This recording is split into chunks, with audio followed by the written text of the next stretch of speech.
Welcome back to GearWire.com. My name is Bill Holland, and this is the MPK49 from Akai Professional. You'll notice here on the right I have my sliders that allow me to bring the levels up and down. My pads over here from the MPCs that Akai is so famous for.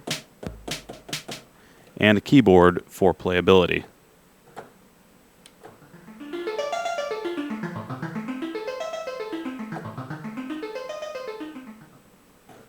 Now, the way I arm a track is I go over here and I can just hit this and it'll arm the actual track. You'll notice right now I have no drums, so I have to hit it again.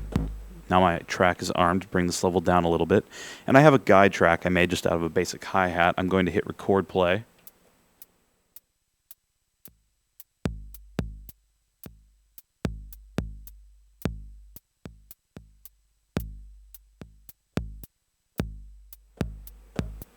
Hit stop and go back and keep adding to it.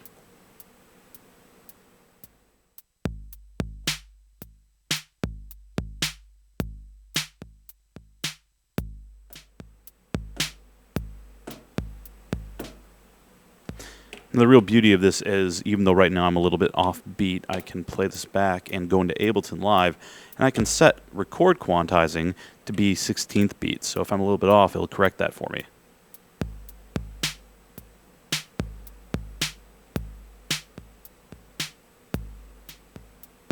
Now, if the velocities are off, I can go back into Ableton Live Lite and control the velocities just by editing those values. I can also set sensitivity up here by going over to Global and just setting pad sensitivity to either lower or higher.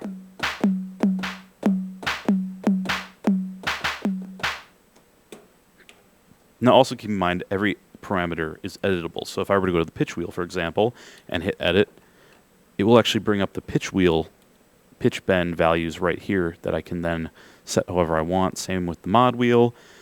Now, if you look on the left, there is a pad bank control. This allows you to switch between 4 different banks of pads, allowing you to have a much bigger drum kit than if you only had 12 of these. So it's a really easy way to navigate your patches. Also, this is very similar to the 500 series MPCs from Akai, which you may have used. Also, you'll see there's an arpeggiator here, which is not on the MPCs. I can turn it on or off and also hit latch. So if I were to bring up the keyboard, for example, I can just let it keep playing.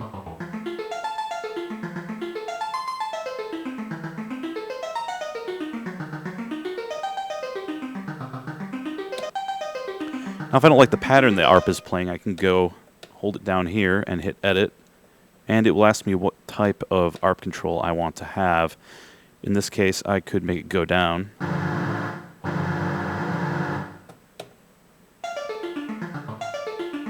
Up.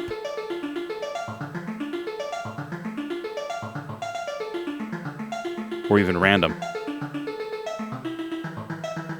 And then I can set the octaves by using the arrow keys here.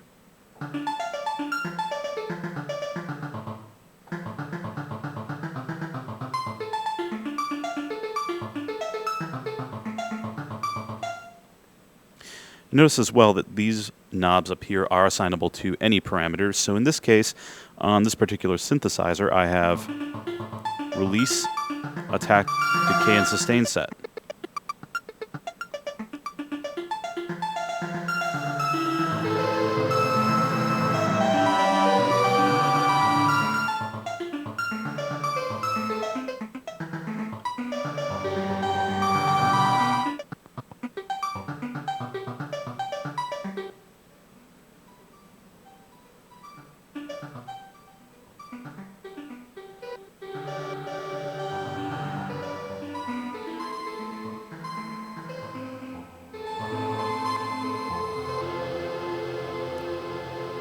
Now, a lot of people may be worried about the keys. These are very good keys, really good action, really solid. They're actually, if you feel down here, a lot of times keys will be hollowed out underneath. These are actually solid here, and then they connect solid at the back here. So there's not a lot of room there for them to play in a negative way. So they feel very, very solid. Something else to keep in mind is that you also have a and B control bank here, which allows you to either go A control, B control, or AB, all at the same time. Very useful for switching up banks and for navigating between more than 8 channels of recording. Here you'll see time division control. We also have a tap tempo that can automatically tap the tempo of your song that you are playing along with, and of course octave control.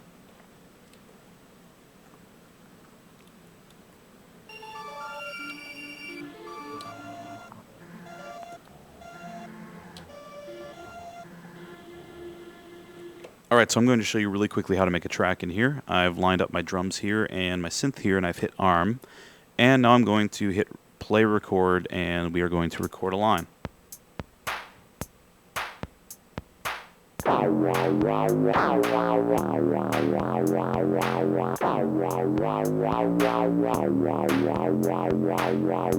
And hit stop. You'll notice it overrode a little bit, but I can fix that by grabbing my clip and dragging it back. Now we're going to bring in the sub bass. I've armed the sub bass. Going to take the octave down. And we will hit record.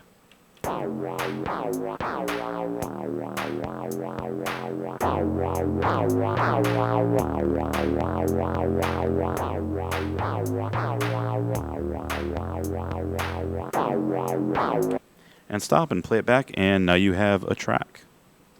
Well,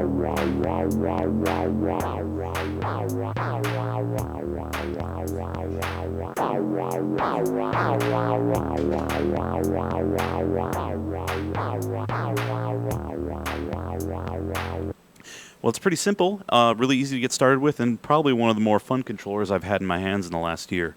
This is the Akai Professional MPK49, and you are watching GearWire.com.